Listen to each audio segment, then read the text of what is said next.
You know, niggas gotta get their priorities together. Got their mind on the wrong things, spending their money in the wrong way. Trapaholics, real trap shit. Say you need that car with the rims and a charm, just like Jim. It's more than life. Yeah. I'm telling you. Talk to him. Say you need that LV bag For what? with the belt and the hat. That's all you got though. It's more than life. Yeah. Talk to him. Real. Say you wanna turn up at the club, Why? buy some bottles, impress them girls. what? It's more than life. Oh, fucking everybody. Yeah. Damn, son, where'd you find this? Good evening, everyone, and welcome to Saints and Appetizers podcast. And who dat? And I'm Ethan. And we got some main course for you. The schedule release for the 2023 season came out. I guess that was just on Thursday. And breaking it down, that's what we're gonna do. Break it down and have a little drizzle of information about Foster Moreau, because what happened, what I expected to happen there with him and the Saints signing, it did happen. But anyways, let's get right into this. I got some stuff to say about this schedule release that maybe some other people don't feel this way. But anyways, can I get a menu? And first thing first, it seems like, just from reading media reports and posts and things like that, seems like a lot of people are a fan of this schedule, like the schedule. And I mean, I can maybe understand liking it because the teams they play, like they play relatively, it's an easy schedule in regards to the teams they play. They don't really play like any like overly successful teams. Like looking at this, only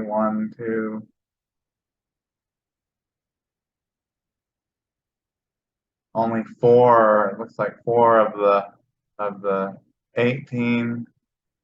I guess that would be.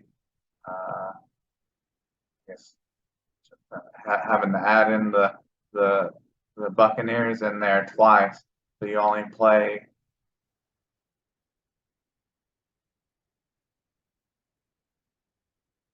5 playoff teams throughout the season, and that would be the Buccaneers twice, the Jaguars once, and the New York Giants once, and the Minnesota Vikings. So just from that standpoint, like who they play is not like overly impressive. Doesn't look like it's that daunting of a task. But I don't like the makeup of this schedule. You know, I don't like how it was derived, and should I really be surprised that it ended up being a perfect schedule? Like the strength of schedule was so easy that they would have had to do something to ruin what could have been like possibly the easiest schedule in the NFL. But I'm trying to think of what I want to go through first. Do I want to go through the good, or do I want to go through the bad? I think I'm gonna go through the bad first, just because it kind of will have maybe something, a decent taste in our mouth after I go through the bad and then I go through the good. So first thing with the bad is clearly it's the two Thursday night games. They have the one, which is would be week 7 for them, and that's at Jacksonville. So and that's coming off of a Sunday game at noon, but that's at Jacksonville, and that's October 19th.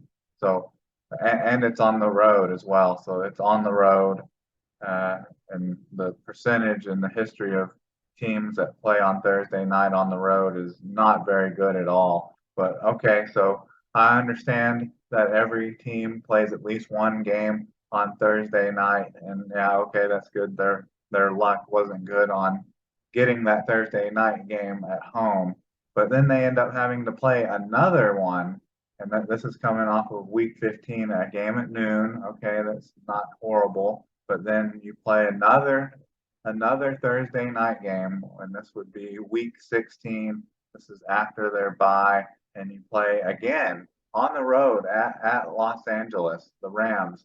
And from reading reports and things of that nature and during like the owners meetings, from what I've read, the Saints were like one of the only teams that voted against playing multiple Thursday night games per team.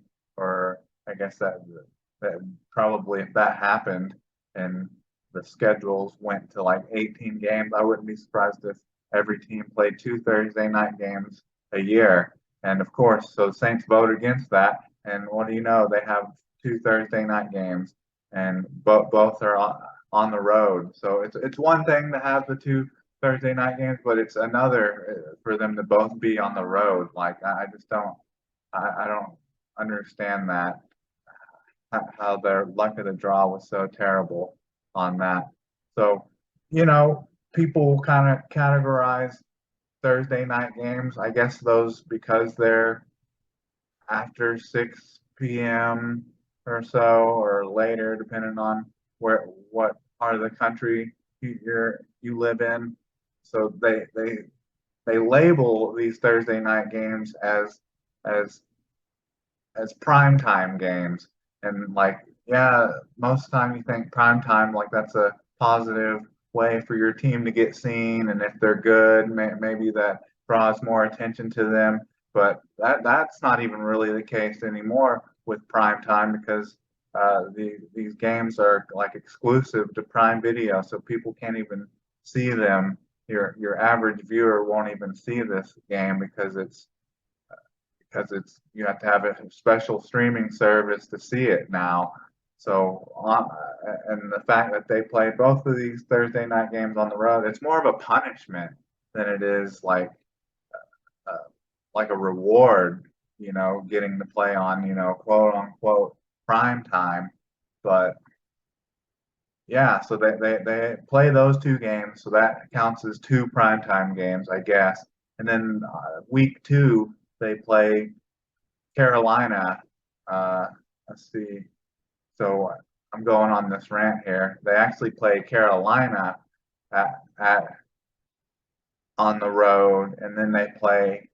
Actually, the first game that they play in Jacksonville is at home. So I'm getting a little upset and frustrated about stuff that's not even complete facts. So I'm getting a little confused here. So they play, but still, the fact is that I don't think Thursday night games are a reward, whether it's at home or away. And it's just a short week. Like if they were talking about doing it, they were talking about maybe if teams were to play 2 Thursday night games in a season, that they would play them back-to-back weeks, so it would be a full week in between the second one. But that's not the case here, because they're divided between week 7 and week 16, so there's no back-to-back full rest in between one of those games. But it's not, both of the Thursday night games are not on the road, so we got that figured out. But getting to my point of, so they have the 2 Thursday night games, which are prime time, and then they have the other prime time game, which is at Carolina, and that's the week 2, September 18th, and that's Monday Night Football. So those are the games, the primetime games that I want. I want Monday Night Football, and I want Sunday Night Football. Obviously, I want the playoff, but no. So okay, they get the Monday Night Football game, but of course, like I can harp on this the same as I was earlier, that it's on the road, so you don't see the Superdome doesn't get highlighted at all, and no one your world viewers don't get to see the Superdome and don't get to see the Saints at home. So you got 3 primetime games, so that's pretty good. I'm trying to think how many the Saints had last year. The Saints maybe only had 2 primetime games last year, but hell, I would trade out one of these Thursday night games. I would trade out both of these Thursday night games so that they could play on Sunday night football. Like that's kind of messed up in my opinion a little bit that they don't have a Sunday night football game. Like I almost think uh, Sunday night football, Monday night football, and should all be similar to Thursday night football, where every team plays at least once on Sunday night or Monday night. But the Saints don't play at all on Sunday night this season. And when you look at other team schedules, there's some teams that play 2, 3 games on Monday night and Sunday night. And I understand those are probably teams that have been more successful over the last couple of years, but still, I want to see my team on prime time, and it doesn't look like they really have any real favorable matchups on the schedule coming up because Carolina at home is tougher than you think. Jacksonville, and that's Carolina on the road, and then Jacksonville at home. Like Jacksonville is a pretty good team. Like they're one of the few teams that I called out as what being a playoff team last year, and then a late game on the road, a late game in the season on the road at Los Angeles, and that's December 1st, week 16. So it's just, they just don't, it doesn't feel like a reward at all. But all right, the other things is that they don't play like hardly any games in a row this season. Like every game is play one game on the road, play one game at home, play 2 games at home, play one game at home, play 2 games on the road. You know, just a flip flop back and forth. Like they don't play more than 2+ games on the road all season, except one point in the season they actually played 3 games in a row, and that's week 13 through week 15, and that's the Detroit Lions on December 3rd, the Carolina Panthers on December 10th, and the New York Giants on December 17th, and those are all home games. But other than that, it's just 1, 2, 1, 1, 2, all flip flopping back between multiple road games and a single home game. They actually play 2+ home games 3 times in the season.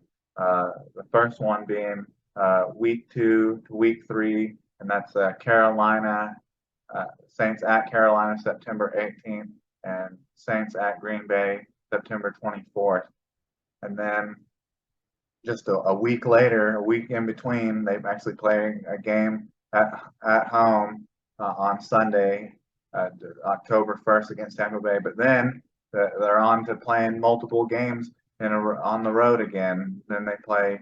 This is week 5 through week 6. You play New England at New England October 8th, and then at Houston October 15th, and then you have the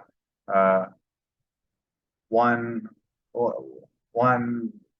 at home, on the road, and one at home, and the back and forth, and then it gets to week 10. And actually, I said that they played 3 times, multiple games in a row. They actually do it 4 times. The third one here is just separated by the bye week, but still, that's not a home game.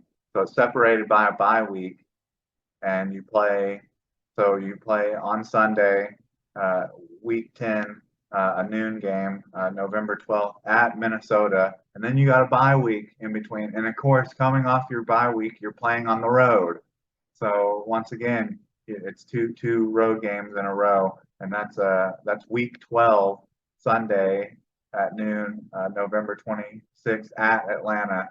And then you have your 3-game stretch in a row, and then you play 2 games in a row again on the road, and that's week 16, which is that Thursday night game at Los Angeles, which is December 21st, and then you play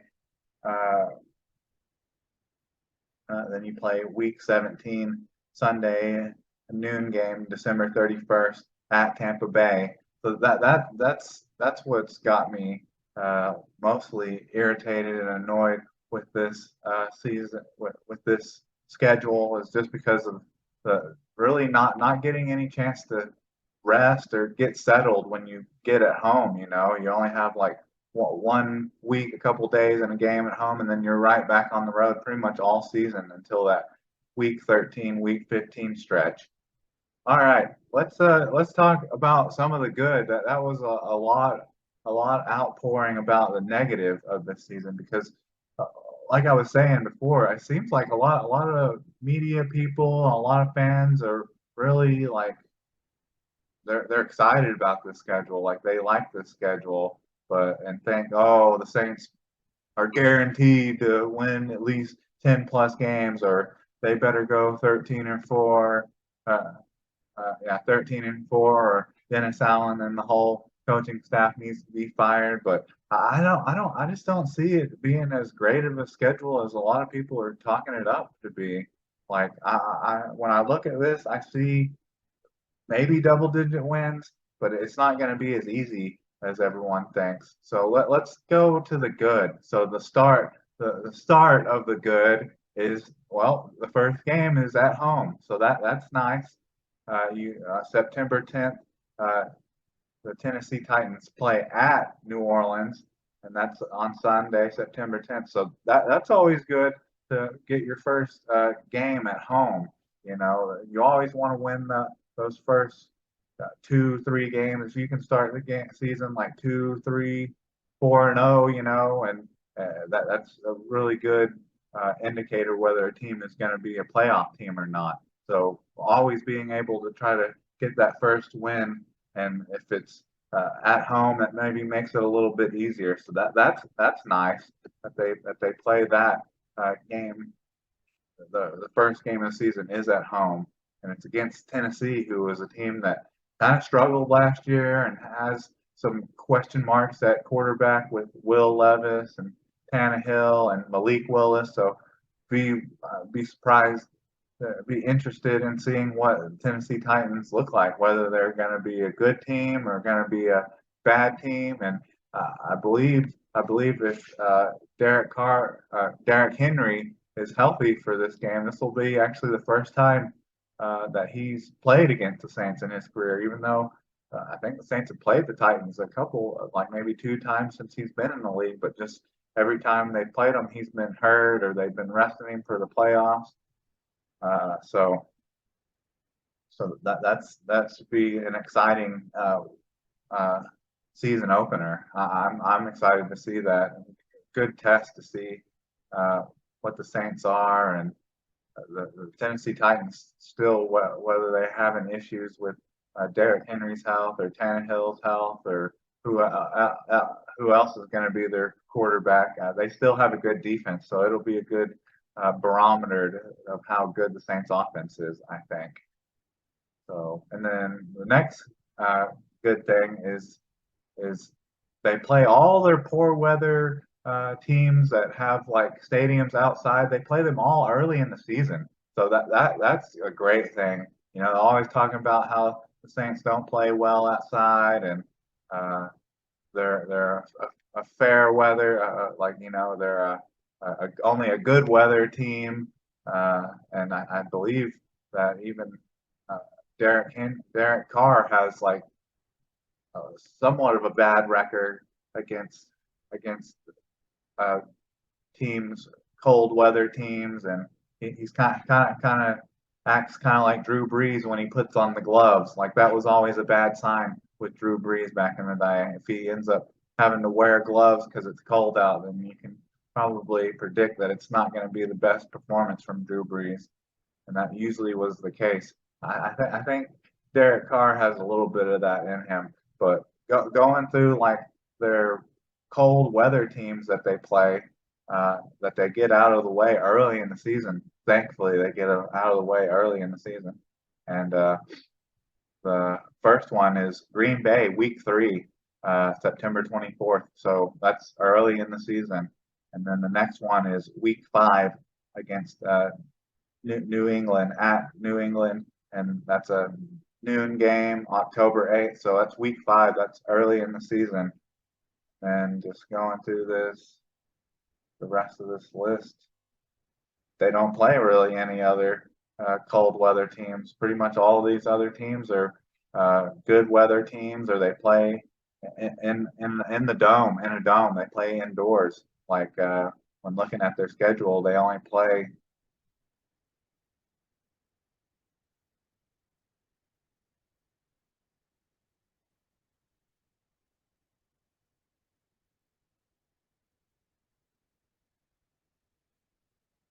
I think 5 teams that actually play outdoors.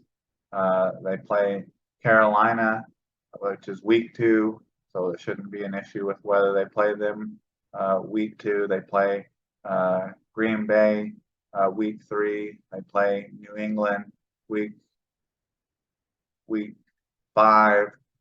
They play, and they play Tampa Bay week 17, and the rest of the games are all indoors, so they hardly even play outside at all this year. So that's great.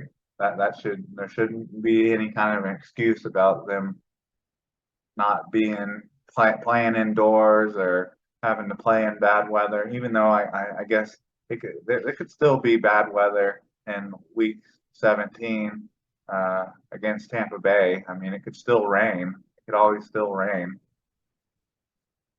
So that's one positive. Not having to play out in the cold is always a plus for the Saints if you know their history. And then the final good thing is the like perfectly play, not quite saying that's a perfectly placed bye, but it's about as close as you can get. And so it's their bye week is week 11, so they'll have already played 10 games at that point in the season, and then after coming off their bye, they'll have 7 more to go. So that's a really good bye.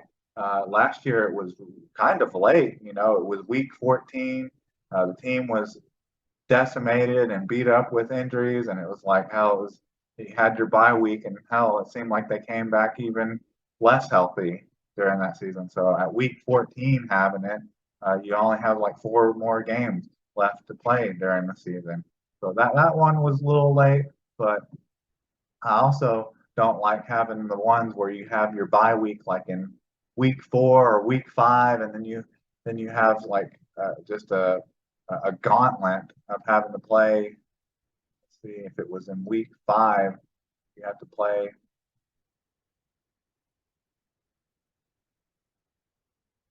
like 13 games straight, and that's rough. That's rough going with the team, especially with a team like the Saints who haven't had a great history of health recently.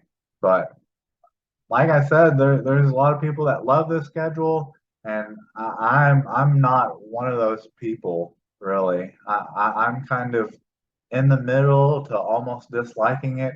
If I was to give this schedule a grade, uh, I'd probably give it a C minus.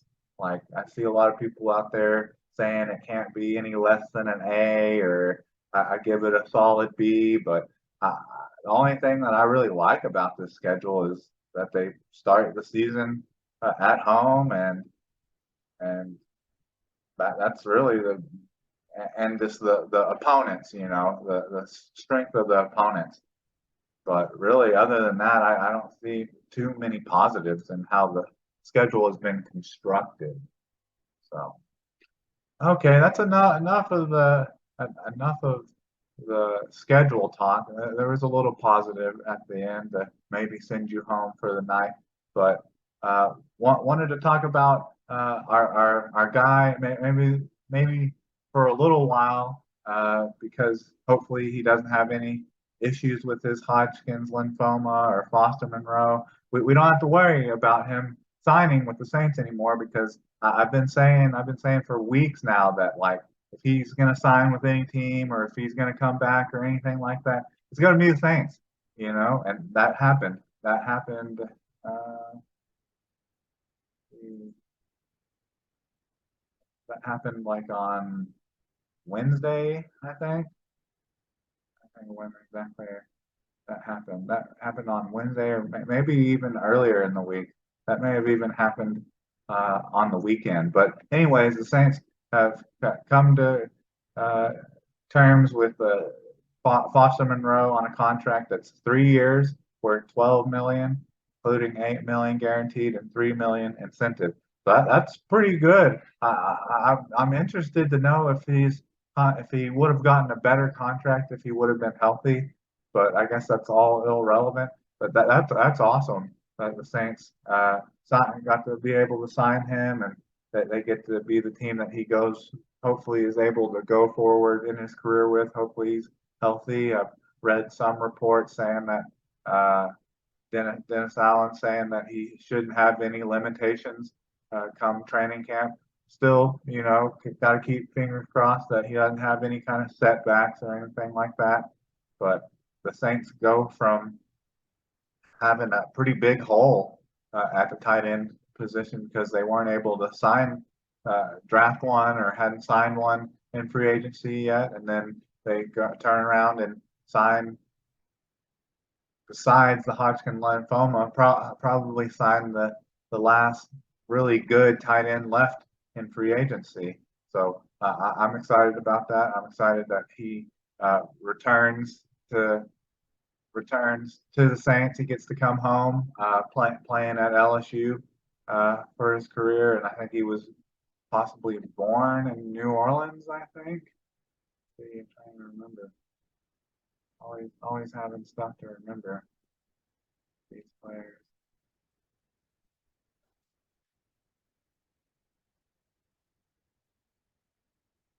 There.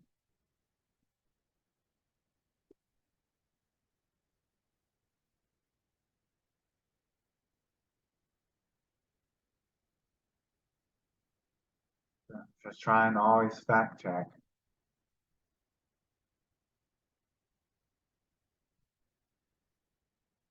Yeah, and he was born in New Orleans. So he was born in New Orleans, Louisiana. He played at LSU, and now the team that diagnosed him with cancer and possibly helped in saving his life's man, he gets to return to that team.